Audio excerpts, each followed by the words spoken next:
Hey everyone, Jessica Chobot here, and welcome to IGN's Nintendo Holiday Buyer's Guide for 2007. Here to separate the magnificent from the meh is IGN's very own Nintendo Editor-in-Chief, Matt Casamassina. Matt, thanks for joining us. I'm so glad to be here, Jess. You don't even know. I actually do know. I can feel it. I can feel it. So there's a lot of great games that have come out for Nintendo Wii and DS, some better than others, some that deserved a better score, a la 9.7. Possibly want to explain yourself there for all Honestly, of our viewers. It doesn't ring a bell. No Why bells would Matt ringing. Casamassina ever find it necessary to explain himself? Anyway, He explained himself in a written review and a video review, so. Touché, my friend, touché. Tell me a little bit about what Nintendo fanboys and fangirls can find in their non-denominational holiday sock this season. Well, it is a sock, as you pointed out, and it's got to be a big sock because there are a lot of Wii games coming and a lot of DS games coming. And on top of that list, as you pointed out, Super Mario Galaxy is a game we're going to need to talk about. This game was developed by Nintendo's EAD Tokyo studio, which created, if you remember, DK Jungle Beat on GameCube. I thought it was a really underrated game, and those production values in this game carry over to Galaxy really well. This feels like the true successor to Mario 64 in the way that Sunshine wasn't, and it also happens to be one of my favorite games this year, in addition to being probably the best platformer I've played in the last decade. It's beautifully presented, it plays phenomenally well, and you're not going to find a deeper game on Wii, period. So if you're at all a Mario fan, and if you're into platformers in the least, really, this is the game you need to get this year.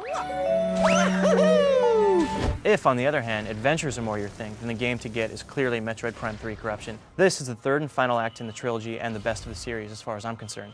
You play as Samus again and you run through these amazing environments. It's all brought to the next level because of really polished controls made possible with the Wii Remote. And the exploration and the retraversal nature of the series is retained in full, so this is a must-have.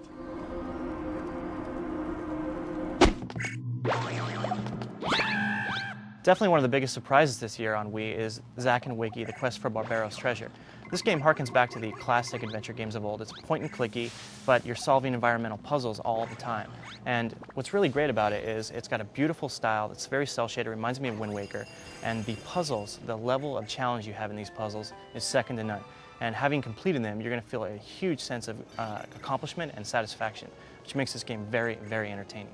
I am a huge fan of Super Mario Galaxy, although I'm not surprised that I liked it as much as I did. I am surprised, however, that I was so into Zack and Wiki. I'm just really disappointed that I couldn't find it anywhere. Nobody can find it, it's a problem, and I wish there were more copies out there. If you can find them out there, if you're watching this and you can get the game, please get it, don't hesitate. It's really quite awesome. All right, so let's get back on track. That's a lot of games, a lot of great games for Nintendo Wii. What do DS owners have to look forward to? Well, the big game for DS, unquestionably, is The Legend of Zelda: Phantom Hourglass. Nintendo's latest Zelda title is more than just a great game. It's a testament to what the DS can do when developers really use the system correctly. It makes great use of the touchscreen by letting you use the stylus and the touchscreen to draw boomerang paths. You can make notes on your map, you can chart your course, etc. And DS-owning Zelda fans really will definitely want to pick this game up. Actually, you know, people like this game so much that they're comparing it more to Ocarina of Time than Twilight Princess, and they favor it more than Twilight Princess. They actually think it's one of the best Zelda games ever created. I'm really actually surprised by that. In my personal opinion, Ocarina is one of the best games, not only of, for Zelda, but just best games in general. Period, and yeah, I know. For a DS to be able to be compared to that, it's amazing. It just shows you they really use the system well, and it's just such a great Zelda game on handheld. You know, and I think it's right up there as well, I really do. My only gripe is that you can't use it, you can't hold it book form, which I tend to like, so you've got the two screens next to each other. Instead, you're using it traditionally. But other than that, I think it's amazing. Maybe Zelda's too epic for you, though. Maybe you want to just pick up something and play it right away. And in that case, you're going to definitely want to check out Picross. If you like Sudoku but are getting bored with number grids, look no further than Picross, a DS reimagining of the classic Nintendo Game Boy game. It's an addictive, extremely well-designed drawing/puzzle game that's good for many, many hours of gameplay. Once you play Picross, you're never going to go back to Sudoku.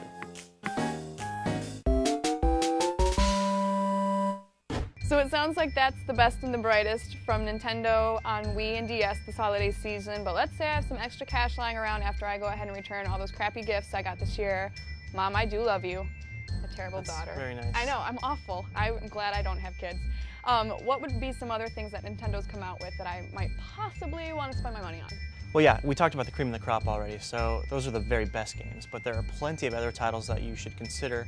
For instance, Pokemon Diamond and Pearl for DS is a real winner and definitely worth checking out. Diamond and Pearl are jam-packed games and players can spend countless hours trading their Pokemon back and forth.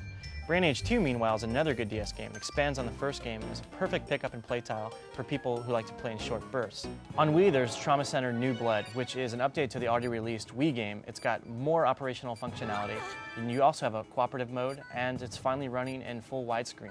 So if you like the first game, you're going to love this one. And finally, if you're looking for the best first-person controls on any home console, you have to check out Medal of Honor Heroes 2. This is a fun wartime shooter, but what really makes it are the great controls. Check it out. Well, thank you, Matt, for joining us on this very special 2007 Nintendo Holiday Buyer's Guide. They made me. I hope you get coal in your very non-denominational holiday stock this year. I hope you lose a toe. Whatever, that doesn't even make sense. Needless to say, you can find additional holiday buyer's guides featuring Xbox 360, PlayStation, and PC here at IGN.com, and feel free to send all expensive gifts to IGN.com. Attention, Jessica Chobot. Happy holidays, and we'll see you guys next year.